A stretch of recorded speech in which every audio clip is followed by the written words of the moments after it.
Modern Love, the podcast, is supported by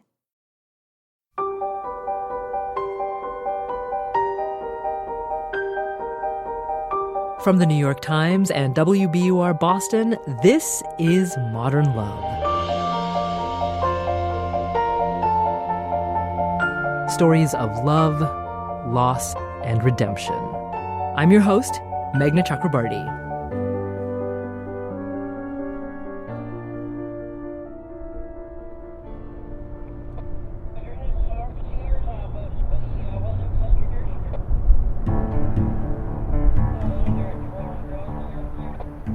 As I rode in a cab across the Brooklyn Bridge, a man I barely knew was sucking my toes.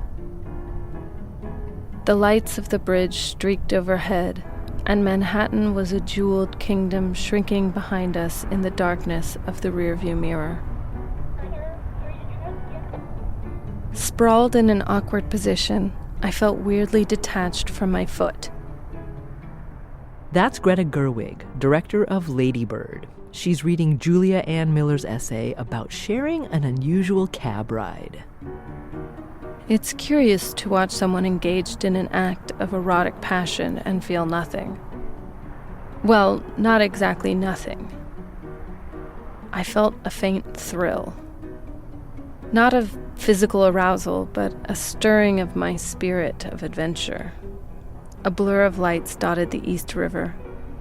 The wheels flew over the pavement, and my body whirred through space. This is it, I thought. My life here has begun.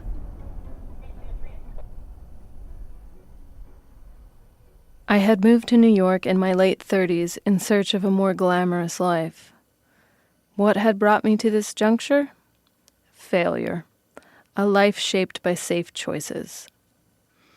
I had acquired a PhD in literature with dreams of a steady paycheck, the shelter of tenure, and a solid Victorian house on the edge of campus. I would marry a fellow professor, bear 2 handsome children, and fall into the predictable rhythms of the school year. I looked forward to a life undisturbed by risk, rebellion, or blinding passion. But I could find no teaching job.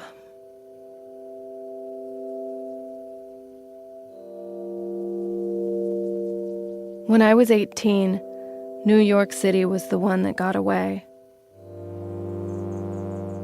Visiting it for the first time, I knew that I wanted to live here. It was a true thing that I knew with the clarity of all true things. To live in New York was to travel the world while standing still. As I walked through Union Square, a kaleidoscope of humanity tumbled around me. A woman walking 6 dogs. A man holding a steering wheel as if he were driving an invisible car. A group of muscular breakdancers performing circus feats. My body was a collection of Walt Whitman's moving particles, mixing with moving particles, no end to me and no beginning to anyone else. It was a sensual siren song to my soul. The specifics of my dream were an unthinkable, embarrassing cliché. I wanted to be on stage. I wanted to express raw emotion in front of hundreds of people. I scoured the pages of Backstage furtively, as if it were a pornographic pamphlet from the 18th century, but I never vocalized my desire. I gave up on the thing I most wanted without even really trying. I went on to inhabit the straitjacket of a good girl, doing all the things that were expected of me. Good grades, graduate school, a sensible career path, and, most of all, decorum. And yet, the straight and narrow had led to a dead end. Joblessness and debt. With each rejection letter I received during my academic job search, I felt a rising tide of relief. Now I can do as I please, I thought. Now I can move to New York. And thus I found myself in the back seat of a cab with my foot in the mouth of a near stranger. I had landed a job at a test prep company, devising analogies, antonyms, and sentence completions for standardized tests. My creative aspirations being spent on wordplay and vocabulary drills. We employees were a collection of would-be artists working day jobs. There was the doctor who secretly wanted to sing opera, the lawyer who had devoted a good part of his life to ultimate frisbee, and the engineer who was into sound design.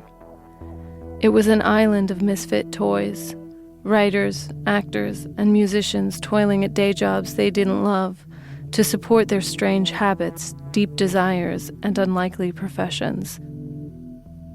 We worked long hours and retired to local bars to decompress and talk about our shadow lives.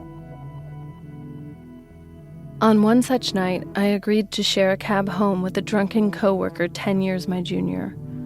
A cab was an unthinkable luxury for me in those days.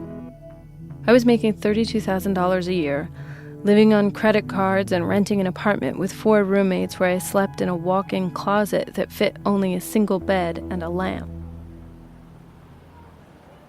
That evening, my coworker and I had stood on the pavement in Hell's Kitchen trying to hail a cab.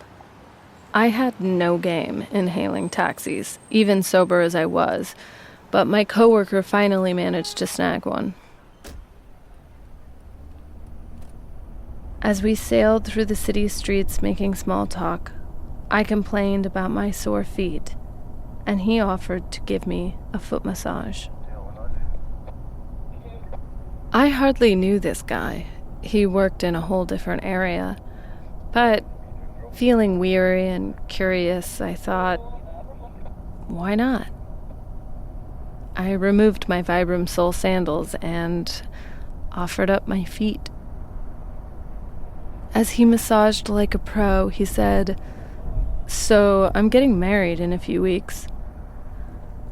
I was thrilling to the magic carpet ride of the cab whisking us home in minutes as opposed to the forever it often seemed to take by subway. It felt like time travel as we whipped down the FDR Drive. "So, yep," he continued. 2 weeks from now, I am no longer a single man."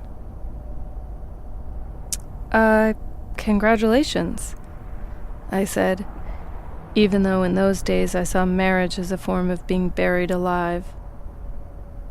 "There's one thing I've always wanted to do," he said. "Yes?" "My fiancé won't allow it." "What is it?" And then he unveiled his heart's desire, to suck a woman's toes before he resigned himself to a life without quirk. He spoke of toes in general with reverence and earnest passion. He spoke of my toes in particular, their contours, shapeliness, and perfection. "Can I?" he said, glancing toward my toes. "They look so sweet." At that moment, time stood still. I had moved to New York to fulfill my deepest dreams. And here was this young man presenting me with his small dream. I thought of all the times in my life I had said no, all the roads I had never hitched, all the chances I had never taken, all the lips I had never kissed. And I thought, New York is not about no. New York is about yes. So yes is what I said. Well, I wish I could say it was the most erotic experience of my life. He sucked on each toe as if it were the leg of a tiny crustacean and he was after the meat. Then he tended to my other foot, playing it as if it were a harmonica. The slurping sounds aroused the attention of our driver, and I leaned forward through the partition to block his view. "That's right," I said, directing him. "Straight up on Flatbush." Falling back into my seat, I thought about all the places my feet had been that day. Walking up and down the stairs of the F train, across the marbled expanse of Grand Central, through Midtown where Dalmatian spots of gum dotted the sidewalks. Given all that, my feet looked remarkably clean. Even so, I wondered if my companion might contract some fatal foot and mouth disease from his impulsive actions. And yet, I knew that if this were to be his final act, he would die happy. Just as I would die happy. Just as those who live to see their deepest dreams fulfilled die happy. The cab turned onto my street, and the man released my foot. "Well," he said, matter-of-factly, "I'll see you tomorrow." "Yes," I said, understanding that we would never speak of this again. And so, the next day we pretended it had never happened. After some time passed, I almost wondered if it had. Until a year later, when a friend at work approached me, wanting to talk. She had an MBA but no heart for business. Another misfit, trying to figure out what she wanted to be when she grew up. "I have to talk to you," she said. "Something has happened." "What is it?" We retired to the women's bathroom. "Someone at work sucked my toes," she confessed, nearly bursting into tears. "Really?" "He said he was getting married and that his fiancée wouldn't allow it." I flashed back to the cab and the foot enthusiast's soon-to-be-married story, the urgency that had led to my surprising decision to acquiesce. What did I feel in that moment? Angry that I had been duped? No. I felt a tiny bud of admiration bloom in my heart. Here was a man, so focused on his dream that he had managed, through simple boldness and a dash of deception, to make it come true again and again. I stared in a three-way mirror and made a mental note to check out acting classes at Uta Hagen's studio. I had almost forgotten about my friend. "Do you think I'm disgusting?" she said finally. "No," I said, touching her shoulder while contemplating a bolder future for myself. "I would have done exactly the same thing in your shoes."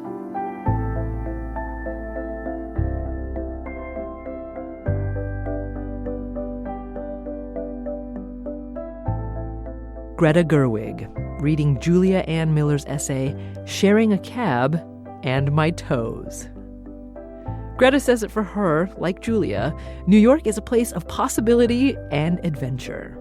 I very much understand wanting to move to New York to pursue your dreams, and having part of that be saying yes to things that seem kind of crazy. And I felt like I've never had my toes sucked in a cab going home, but I felt as if I have had similar experiences where I thought, well, what else are you doing in New York if it's not to say yes to the crazy stuff? Well, what happened to the toe sucker and to the toe sucky? More from Julia Ann Miller after the break.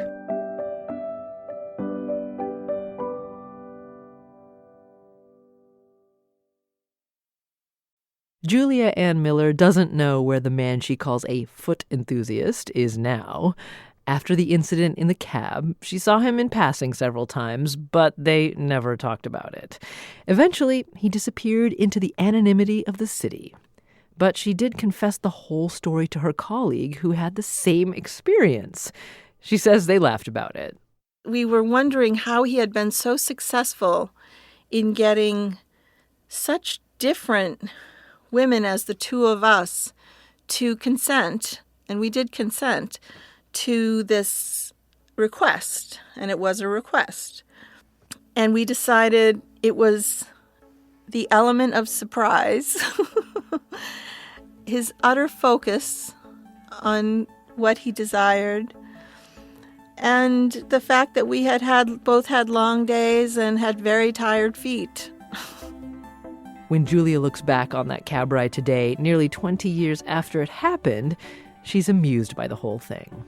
There definitely was an innocence and naivete in me to think that, having my toes sucked in the back of a cab was the experience of a, quote, real New Yorker. Like that would somehow qualify me as someone who, had the props to be here. But when I think back upon the experience now, it's with deep affection for both that girl and that boy in the cab. This was a joyful experience that I really was celebrating when I wrote about it. After her piece came out, Julia heard from some people who didn't think it belonged in modern love. But she says the love at the center of this piece doesn't have anything to do with toes. It's very much belongs in modern love, in my opinion, because it's about the love of a place, and it's a love of a place that feels like home. And and I'm going to sound Pollyanna, but I still see the magic of this city, and it has to do with its diversity, and it has to do with its expression, and it has to do with the fact that people do come here to express their desires and their dreams, and not everybody gets there. But the collective energy of people trying and feeling the possibility that it could happen is still intoxicating to me. And Julia is one of those people, still working on pursuing her own artistic dreams.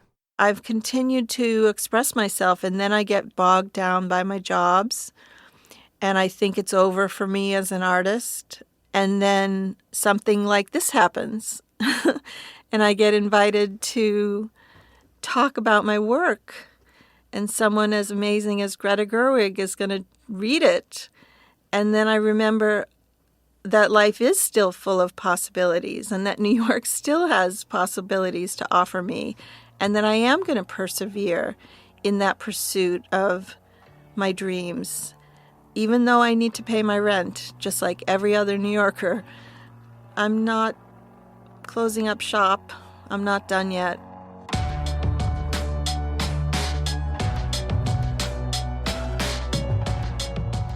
Julia Ann Miller. She's a writer and works in educational technology. After the break, Daniel Jones, editor of the Modern Love column for the New York Times.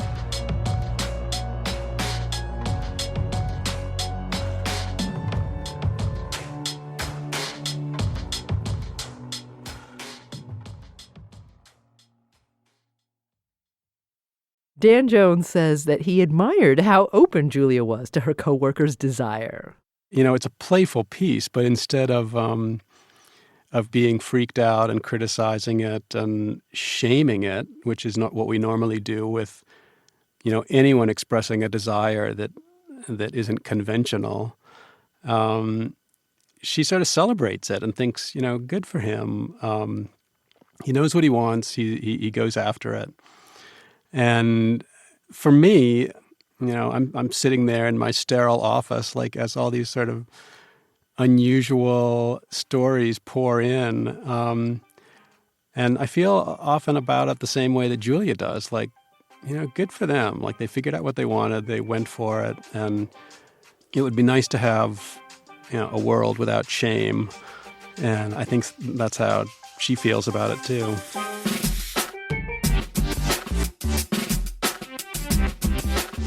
Next week, Margarita Laviva from HBO's The Deuce on a woman's New Year's resolution to go to a cuddle party. A sea of foam pads and quilts and stuffed animals covered the expanse of the one-room carriage house. Even so, I felt the unrelenting pressure of my hip bone against a hardwood floor. How long would I have to lie like this? What is the acceptable length of time to seem open to experience while also preserving my dignity?